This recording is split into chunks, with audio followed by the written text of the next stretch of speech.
मुस्लिम देशों से बढ़ रही भारत की नजदीकियां, खुफिया एजेंसियों में हो रही दोस्ती, पाकिस्तान के टूटने लगे पड़े।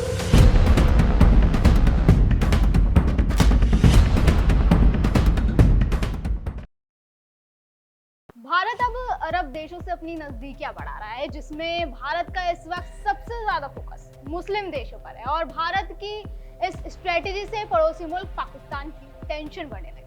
दरअसल सऊदी अरब की खुफिया एजेंसी और भारत की रिसर्च एंड एनालिसिस विंग यानी रॉ के बीच हुए ऐतिहासिक समझौते ने नई दिल्ली को खाड़ी क्षेत्र में एक मजबूत रणनीतिक साझेदार के रूप में स्थापित किया है। इस दोस्ती ने जहां भारत की वैश्विक साख को और चमकाया है, वहीं पड़ोसी मुल्क पाकिस्तान में खलबली मचा दी है, क्योंकि भारत और सऊदी अरब के बीच बढ़ती नजदीकियां अब न केवल व्यापार और ऊर्जा तक सीमित है, बल्कि रक्षा और खुफिया सहयोग के क्षेत्र में भी एक नया इतिहास रच रही हैं। एक ऐसा इतिहास जिससे जाहिर तौर पर पाकिस्तान के पसीने छूटने लगे, पड़ोसी मुल्क की बेचैनी बढ़ने लगी। और ऐसा मैं क्यों कह रही हूँ, ये बताती हूँ।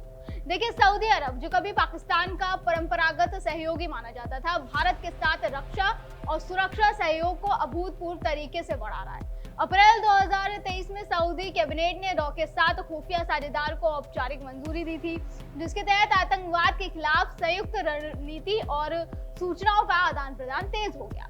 ये समझौता भारत के लिए एक बड़ी कूटनीतिक जीत है, क्योंकि खाड़ी सहयोग परिषद यानी GCC के साथ भारत के रक्षा संबंध अब पहले से कहीं अधिक मजबूत हो रहे हैं। 2023 में भारत, फ्रांस और UAE के साथ ओमान की खाड़ी में शुरू हुए त्रिपक्षीय समुद्री अभ्यास ने भी भारत की सामरिक ताकत को प्रदर्शित किया। सऊदी अरब का भारत के प्रति बढ़ता झुकाव पाकिस्तान के लिए चिंता का सबब बन गया है। पाकिस्तान जो इस्लामी देशों के साथ अपने संबंधों को अपनी ताकत मानता था, अब खुद को अलग थलग पड़ता देख रहा है। सऊदी अरब और भारत के बीच रक्षा और खुफिया सहयोग से पाकिस्तान की क्षेत्रीय प्रभाव को चुनौती मिल रही है। खासकर अप्रैल 2025 में जम्मू कश्मीर के पहलगाम में हुए आतंकी हमले के बाद सऊदी अरब और GCC ने तुरंत भारत का समर्थन किया था, आपको याद होगा, और हमले की निंदा भी की थी, जो पाकिस्तान के लिए एक बड़ा झटका था। वहीं अब पाकिस्तान के रक्षा विशेषज्ञों ने भी इस बात को स्वीकार किया है कि सऊदी अरब के साथ उनके सैन्य सहयोग के बावजूद भारत की बढ़ती रणनीतिक ताकत और सऊदी के साथ गहरे होते संबंध उनके लिए खतरे की घंटी।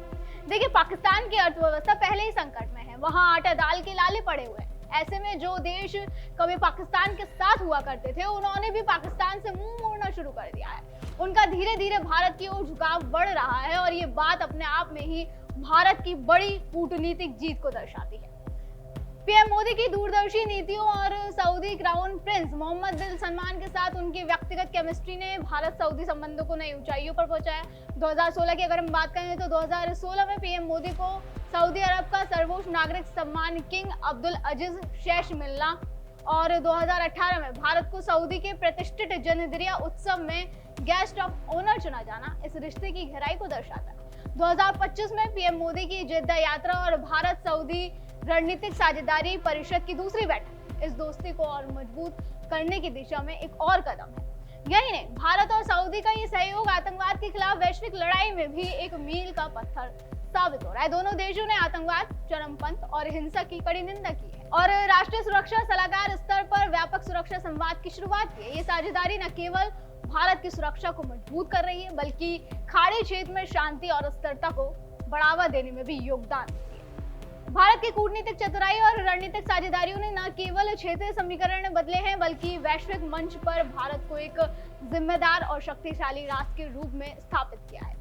दूसरी ओर पाकिस्तान की आर्थिक बदहाली और क्षेत्रीय अलगाव उसे और कमजोर कर रहे हैं और पाकिस्तान जैसा मुल्क जो लंबे समय से आतंकवाद को बढ़ावा देने के आरोपों का सामना करता रहा है, वो अब और ज्यादा कमजोर होता जा रहा है, क्योंकि जिन देशों के बलबूते पे वो कूदता था, पाकिस्तान उनका समर्थन भी खो रहा है। भारत और सऊदी अरब की ये नई दोस्ती न केवल रक्षा और खुफिया क्षेत्र में सहयोग की नई इबारत लिख रही है, बल्कि वैश्विक मंच पर भारत की बढ़ती ताकत का भी प्रतीक है, जहां भारत इस साझेदारी से क्षेत्रीय शांति और समृद्धि को बढ़ावा दे रहा है। में पाकिस्तान की गलत नीतियों और आतंकवाद को समर्थन देने की प्रवृत्ति ने उसे इस्लामी दुनिया में अलग थलग कर दिया है। भारत की कूटनीतिक जीत निश्चित रूप से दिल्ली को और मजबूत करेगी, जबकि इस्लामाबाद की बेचैनी और गहरा सकती है। और जैसे कि मैंने अभी जिक्र किया कि भारत अपने अरब देशों के साथ रिश्ते मजबूत कर रहा है। सऊदी अरब के अलावा बात करें अरब अमीरात भारत का एक प्रमुख रणनीतिक और आर्थिक साझेदार है। दोनों देशों के बीच व्यापक आर्थिक साझेदारी समझौता 2022 में लागू हुआ, जिसमें व्यापार को $100 बिलियन तक बढ़ाने का लक्ष्य रखा गया। यूएई ने भारत में बुनियादी ढांचे, रक्षा और डिजिटल तकनीक में भी भारी निवेश किया है। इसके अलावा भारत और कतर के बीच ऊर्जा सहयोग और रक्षा संबंधों में प्रगति हुई है। 2024 में कतर के अमीर शेख तमीम बिन हमद अल थानी की भारत यात्रा ने दोनों देशों के बीच रणनीतिक साझेदारी को और मजबूत किया।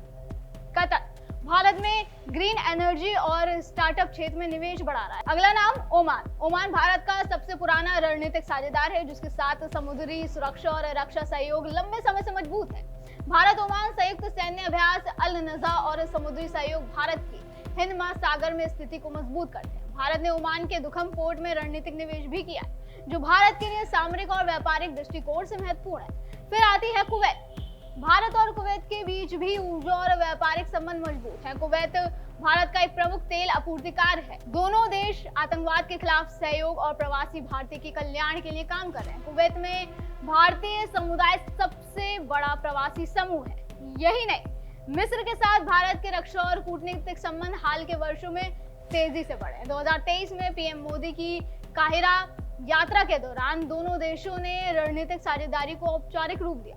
भारत और मिस्र ने रक्षा उत्पादन और समुद्री सुरक्षा में सहयोग बढ़ाया। भारत मिस्र को रक्षा उपकरणों की आपूर्ति भी कर रहा है। दोनों देश आतंकवाद और चरमपंथ के खिलाफ संयुक्त रणनीति पर कुल मिलाकर काम कर रहे हैं।